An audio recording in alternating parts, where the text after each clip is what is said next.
Hello, and welcome to my review of Wolverine #2, an issue that is written by Ben Percy with art by Adam Kubert. And if you read the first issue of Wolverine, it was an issue that had two stories. It was an oversized deal. And the one story involved the Pale Girl and the Flower Cartel, and the other one involved Order of X and the vampires. And if you listen to our podcast, I ended up liking the vampire story a little bit better as a kind of let's just jump in and have some fun with Wolverine and not tie so much. They both tied into the current X run, but to me, the Flower Cartel and the Pale Girl story did tie more into the current run. So it's not a surprise that we stick more or fully with the Flower Cartel and in particular the Pale Girl here. It's a story that didn't hit as much with me, and that's going to continue. And that your enjoyment of this issue is going to pretty much hinge on whether or not you liked that beginning, because we're only going to get a little bit more here. And it's a real mystery wrapped in an enigma with a question on the side, things like that.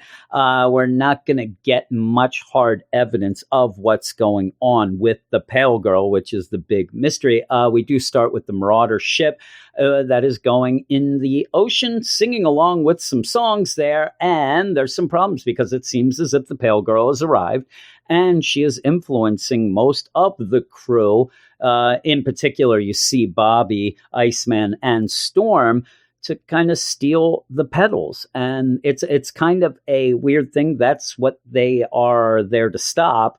And yet they're doing the job. They're ending up helping out because of this influence of this mysterious Pale Girl. Bishop tries to stop what's going on, and he ends up being drugged underwater, seemingly to his death there by a zombie-looking Kate.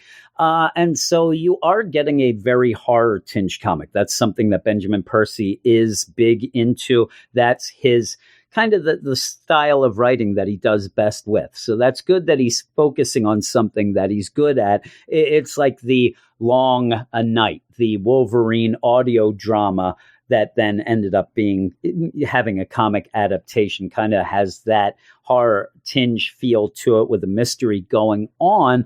It's not really hitting with me. The whole Pale Girl, Flower Cartel stuff, it's not something that I'm that interested in. And so the overall interest in this comic when they're doing this story here is not very high for me. But I understand that some are into other things than I am. So again, it's going to depend on if you are into this story. You go back to what we saw before with Wolverine, where he ended up thinking he was being attacked and ends up attacking his friends and ex-family, including Jean, who you see him running that throw. And this is one of the things that also gets me here, because that's pretty much Old Man Logan. We've seen this. If you are a fan and have read Old Man Logan, the idea of Wolverine being controlled, mind controlled, to think that friends are foes and killing them, it kind of is a been there, done that deal. Yes, it does up the ante of him killing X-Men, not Avengers maybe, and seeing Jean be one of them. That is big. The problem is that we know that the X-Men can come back now. If you've been reading the X books, we know that they can't really stay dead, or they can be brought back, is a better way to put it. Logan himself, who's already died, Jean, who's already died and come back. So I think that allows Benjamin Percy to play with what's going on and has some wow moments and try to get you involved. Though, again, Old Man Logan-esque, and then they come back.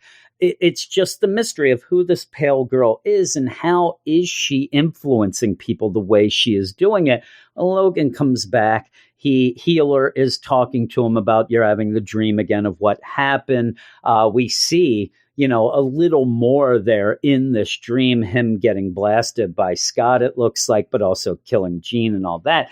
And so he comes out of this and says, well, how long have I been dreaming? How long have I been coming back, Healer? And Healer says, well, long enough for the same thing that happened to you to happen to Bishop.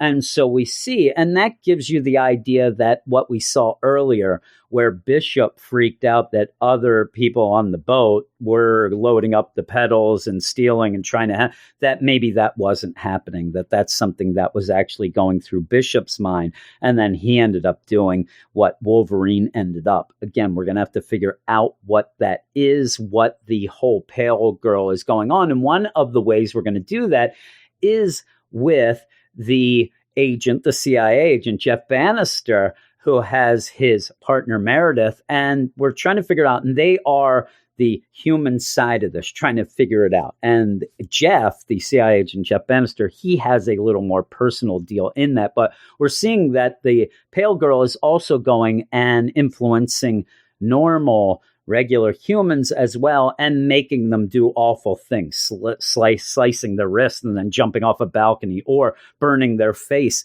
with an iron. You see this girl here who ended up cooking half of her face, and she's just repeating, a pale girl, a pale girl, a pale girl. And the guy who ended up jumping off of the balcony seems to be saying, or had written and said some very same things like that. So this pale girl is going around and influencing people with everything. Now, I said that Jeff Bannister, the CIA agent, had a personal in, and this is actually the thing that does get me. And all of this stuff in everything, Wolverine, Storm, the Cyclops, it's this girl, it's Jeff Bannister's daughter who has bone cancer and does need to be healed. And that's kind of the X-Men thing. These drugs that were being given throughout, we're going to end up healing everybody and helping everybody. But the idea they're being stolen, they're also being used to maybe make this drug pollen, things like that.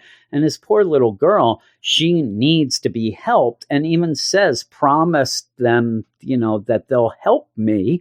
And this is the deal where it's personal for Jeff, and he wants to stop this, but also they're going to try to figure out who this pale girl is. But to do all of that, he goes and he recruits Wolverine to help him. And so we're getting more of a synergy between the human deal and the mutant going. Now, it seems as if old Jeff Bannister has a history we're going to learn more about. He has a scar on his eye, things like that. We'll have to figure out how this is going as it's all revealed. But he does end up hiring Logan to go with him to, let's find out what's going on with this and let's kill it. Logan has his reasons, and you have Jeff have his reasons as well, both very personal. And they do go off and set a trap. They pretty much get a ship filled with pedals.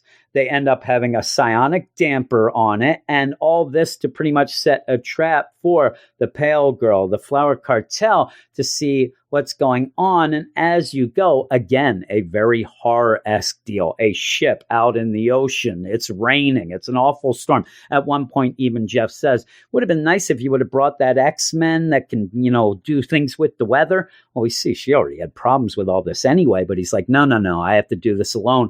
I don't want to hurt any more friends, family, all of that. The problem is, as we end the issue, you end up seeing that the pale girl is not done with Wolverine. Now, there is a part here that I didn't put that's a spoiler. You'll have to read the issue to see that. But we see at the end, and I put this mainly because I like the idea of what it's saying, that this pale girl, is she making people do bad things, or is she just allowing people to be awful like they really are?